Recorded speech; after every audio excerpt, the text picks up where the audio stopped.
Joel, capítulo 2, livro de Joel, capítulo 2, verso 28. Amém? Vamos ler aqui que é melhor. E há de ser que depois derramarei do meu espírito sobre toda a carne, e vossos filhos e vossas filhas profetizarão, e os vossos velhos terão sonhos, os vossos jovens terão visões. Vamos ler outra versão aqui. Sucederá depois disso que derramarei do meu espírito sobre toda a carne, vossos filhos e vossas filhas profetizarão, vossos anciãos terão sonhos, vossos jovens terão visões. Amém? Amém. Vocês estão conosco aqui? Amém. Igreja, quando nós entramos na igreja, ou quando nós chegamos na igreja, às vezes algo nos impacta de uma maneira maravilhosa, porque nós queremos ouvir a palavra. E a palavra muitas vezes ela vai de encontro de uma maneira bem sucinta.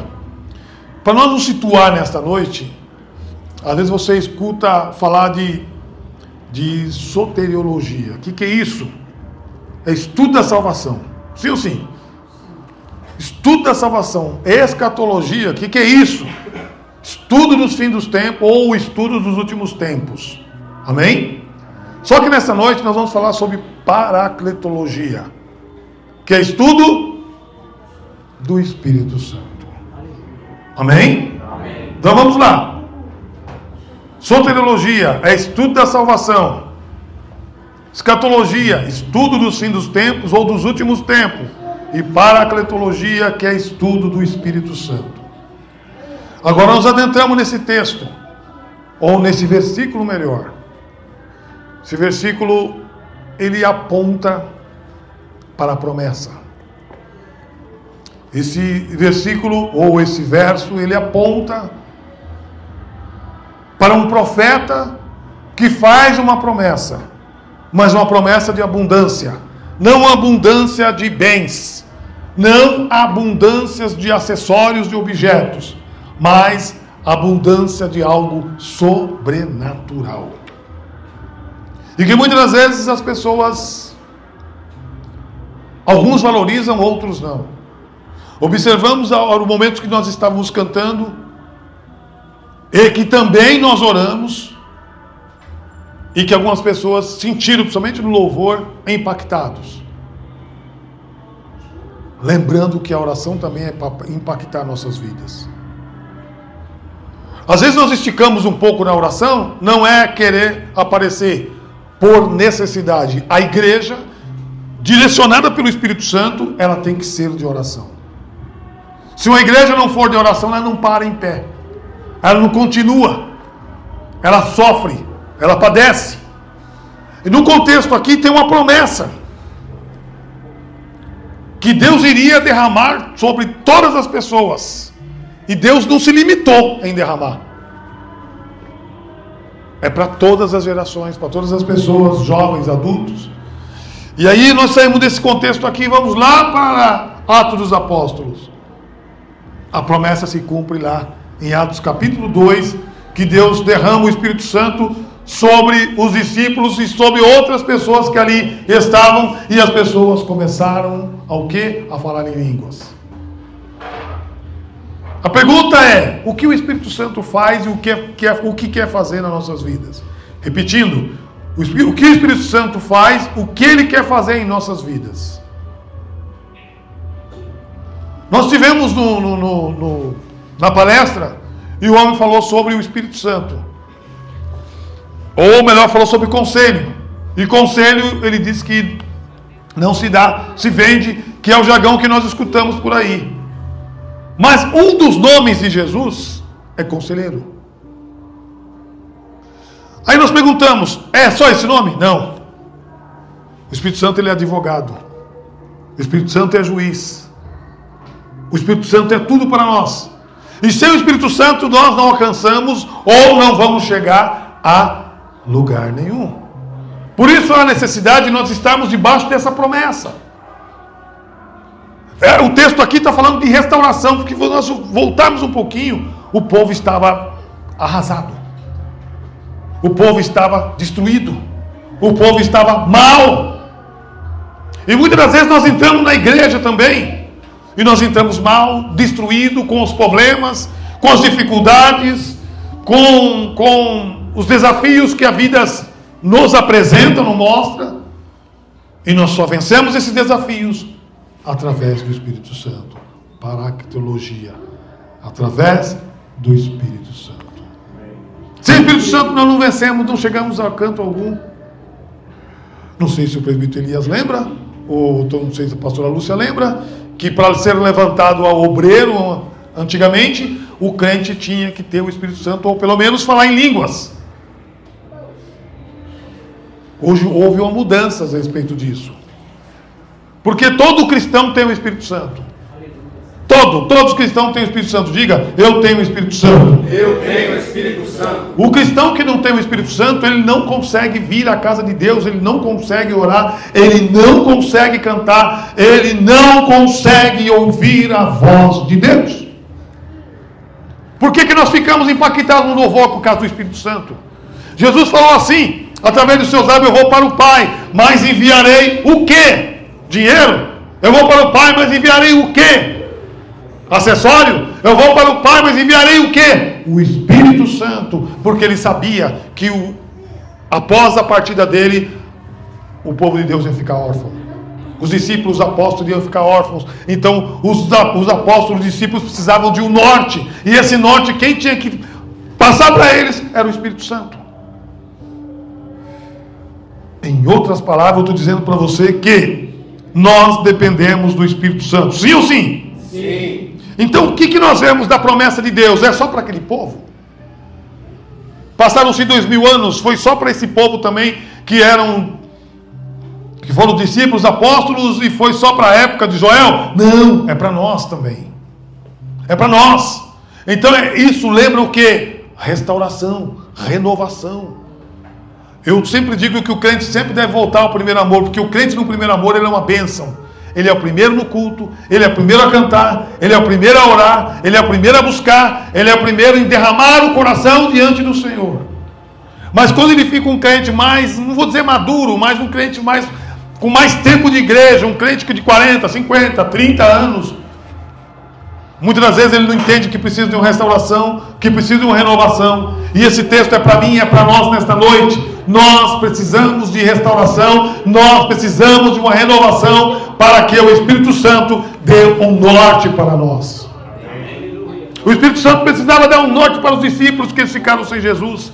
Imaginemos a decepção, imaginemos a tristeza, imaginemos o que eles pensaram. E agora? O que será de nós? O desespero. O que será de nós? Porque quem estava conosco foi embora. Quem curava foi embora. Quem libertava foi embora. Quem salvava foi embora. Quem estava conosco no momento de desafios foi embora. E agora? Aleluia. Jesus disse, derramarei, ou melhor, Jesus disse, eu enviarei o Espírito Santo. Para quê e por que ele iria enviar o Espírito Santo? Para dar um norte. O que é dar um norte? Apontar o caminho que eles têm que seguir, o caminho que eles têm que ir. Amém? Amém. E hoje, passaram-se 2000 ou 3000 anos, nós precisamos do Espírito Santo. Não fazemos e não conseguimos fazer nada sem o Espírito Santo. Há necessidade de nós sentirmos o Espírito Santo em nossas vidas. Há necessidade de nós exaltar o Espírito Santo. Se você colocar em prática de orar, em vez de falar só no nome de Jesus, comece a falar com o Espírito Santo para você ver o que vai acontecer. Espírito Santo, eu estou aqui. Espírito Santo, seja o centro da minha vida. Espírito Santo, me corrige.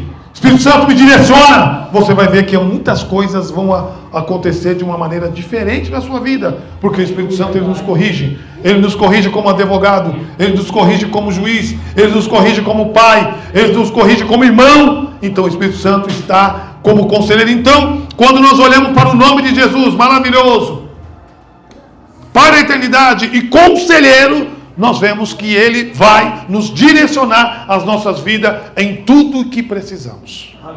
Tudo que nós necessitamos. Às vezes nós estamos querendo destoar, ou seja, querendo pegar um caminho torto. O Espírito Santo fala, não vá. Às vezes nós não estamos nem mais com vontade de estarmos na igreja. O Espírito Santo fala, vá. Às vezes não estamos com vontade de cantar, o Espírito Santo faz nós cantar. Às vezes não estamos com vontade de glorificar o nome do Senhor, mas o Espírito Santo faz nós glorificar e exaltar o nome do Senhor. Aleluia. Às vezes não estamos mais com vontade de sorrir. Sorrir por quê e para quê? Por quê? Aí o Espírito Santo faz nós sorrir. O Espírito Santo faz nós enxergarmos que nós somos diferentes. Alguém olha para nós e fala: paz e graça, paz do Senhor, graça e paz, paz de Deus.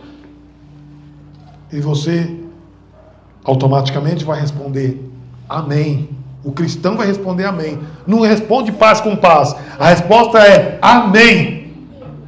Se você respondeu amém, saiba você que pelo Espírito Santo, quando você responde o amém tem mais significado do que glória a Deus. O amém tem mais significado do que glória a Deus. Não concordo com isso, pastor? Busca a Deus em oração que Ele vai falar com você. O amém tem mais significado do que você glorificar o nome do Senhor. Amém, você está dizendo que você concorda. Amém, que você está dizendo que você tem paz de espírito. Amém, você está dizendo que o Espírito Santo está em você, está atuando a partir de você. E se o Espírito Santo não atuar em nós, nós não temos desejo nenhum, não temos gosto nenhum. O que faz nos dar fome de alimentar a nossa carne? O que faz? É quando nós olhamos prato de comida, é os nossos olhos. Quando dizem que o olho é a janela da alma, é verdade. O olho é a janela até da comida.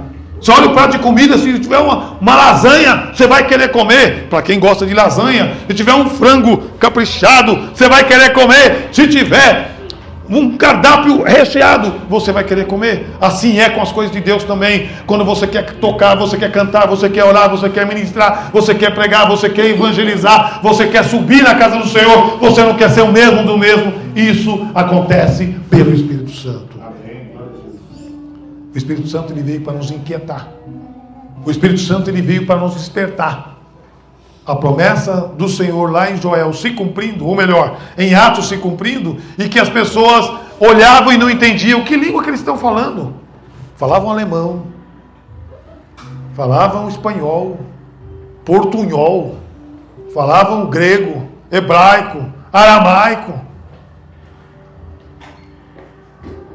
Quem lembra esses eventos? Tem alguns eventos que lembram que foi colocado por Deus. Mas se você voltar um pouquinho, lá em Gênesis, Deus faz um outro evento também.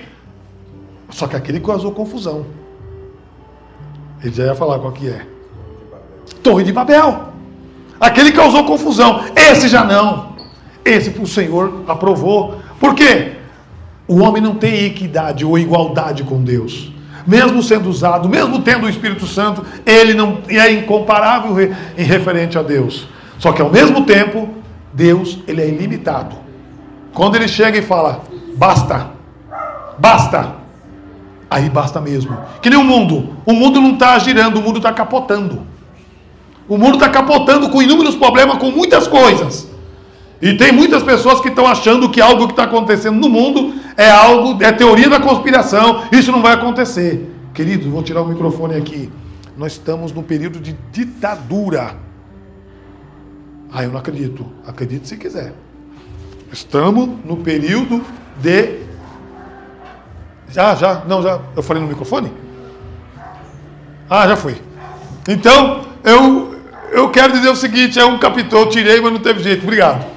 Então eu quero compartilhar com vocês o seguinte: muita gente não quer entender isso.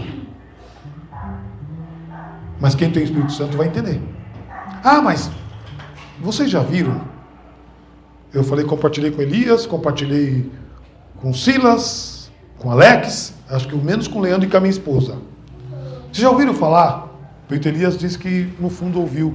Você já ouviu falar do cubo negro? Não. Pelo semblante de vocês, não.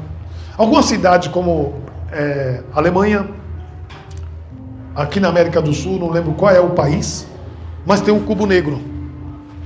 O cubo negro representa o sistema. E o sistema tem Um viés de fazer o quê? Não deixar as pessoas sair da bolha. Então as pessoas vão para o mesmo lugar, para a mesma coisa e fazem a mesma coisa. Eu estou alertando você que o crente que tem o Espírito Santo, ele necessita pensar diferente, sair da bolha. O objetivo desse cubo negro, que tem tudo a ver com como é o nome lá, é o Saturno. O Saturno tem uma representatividade muito grande. Eu sei que vocês estão olhando assustado, algum de vocês. O Saturno tem uma representatividade muito grande para a sociedade. E o Saturno, ele está coligado com esse cubo negro. Depois você procure sobre esse cubo negro. E você vai entender o quê? Que o cristão, eu estou só falando isso aí, dando uma pincelada, porque hoje não é dia de eu falar isso, que o crente não pode ficar na bolha. Crente tem que ser diferente, tem que ser arboreado, tem que ser até cristão que seja direcionado pelo Espírito Santo. Ah, isso aí não está acontecendo não. Não está acontecendo? Cadê o Espírito Santo que está em nós, que nos mostra e que faz nós termos discernimento? Está acontecendo. Agora não posso falar, vou tapar isso aqui também, ver se eu consigo. Nós estamos no período ditatorial. Amém? Amém? Amém. Ah, mas eu não entendo assim. Você que não está procurando entender, fale com o Espírito Santo para você ver o que vai acontecer. Por que eu trouxe essa mensagem para você? Porque o Espírito Santo precisa nos alertar. Já tem muitas pessoas que estão falando, armazene comida. Pastor, eu não acredito nisso. Tá bom, o problema é teu. Mas o que você tem? Não é o Espírito Santo? Então fala para ele mostrar para você. Fala para ele falar com você. Aí você vai entender que nós estamos vivendo período escatológico, os últimos tempos. Amém? Apocalipse capítulo 21, verso 16 diz que a Nova Jerusalém vai descer como um cubo. Como um cubo. Existem dois cubos. O cubo que representa Jerusalém espiritual e o outro cubo que é terreno. Terreno. Do qual esse cubo, ele faz com que as pessoas fiquem refém do sistema. E as pessoas não entendem, as pessoas não seguem o mesmo caminho ou não querem entender. Então nesta noite, o Espírito Santo veio para abrir os teus olhos. Abra os olhos e deixe o Espírito Santo atuar na tua vida, para que nós tenhamos discernimento. Não é só receber o Espírito Santo, se alegrar, se emocionar. Mas o bom cristão tem que ter discernimento das coisas. Amém? Importante, Jesus, agora não sai mais glória. Glória a Deus. Cristão que não tem discernimento, ele se enrola. Ou nós não estamos no fim dos tempos? Põe aqui Apocalipse 21, 15 ou 16, por favor. Vamos ver, já estamos encerrando. 21, 15 ou 16. Acho que eu creio que é 16 que vamos ler. Olha o que diz. Glória a Deus, aleluia. 16. A cidade estava situada em quadrado. O cubo é quadrado, hein? E o seu comprimento, tanto como na sua largura, mediu a cidade com a cana até 12.000 estados. E o seu comprimento, largura e altura eram iguais. A única diferença do cubo negro para esse cubo que eu estou falando é que aqui habita Deus. E lá, quem habita? Não preciso nem falar. Quem habita lá? E se vocês forem observar, comece a observar a partir de hoje alguns shows que as pessoas se apresentam.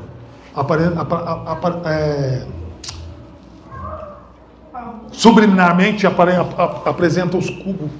Comece a observar a partir de agora. Não é coisa da nossa cabeça, começa a observar. Então, meu querido, só para nós encerrar, nós temos o Espírito Santo. Nós temos que buscar restauração. E restauração não é só nós virmos e falar em línguas ou ficar só emocionado. É nós discernirmos que nós estamos nos fins dos tempos. Talvez eu não atingirei, mas os filhos dele, seu bebê que você está com o olho, seu neto Enzo, seu filho, o que será dessa geração? Ah, eu não estou ligando não. Se eu importar com isso, é por você se preocupar. Só pediria que você tomasse cuidado e tivesse equilíbrio, só isso. Mas comece a examinar e começa a examinar e peça para o Espírito Santo falar com você. Eu tenho conversado com meu filho Vinícius, ele tem a mente aberta a questão disso. E tenho conversado com o Alex também tem a mente aberta.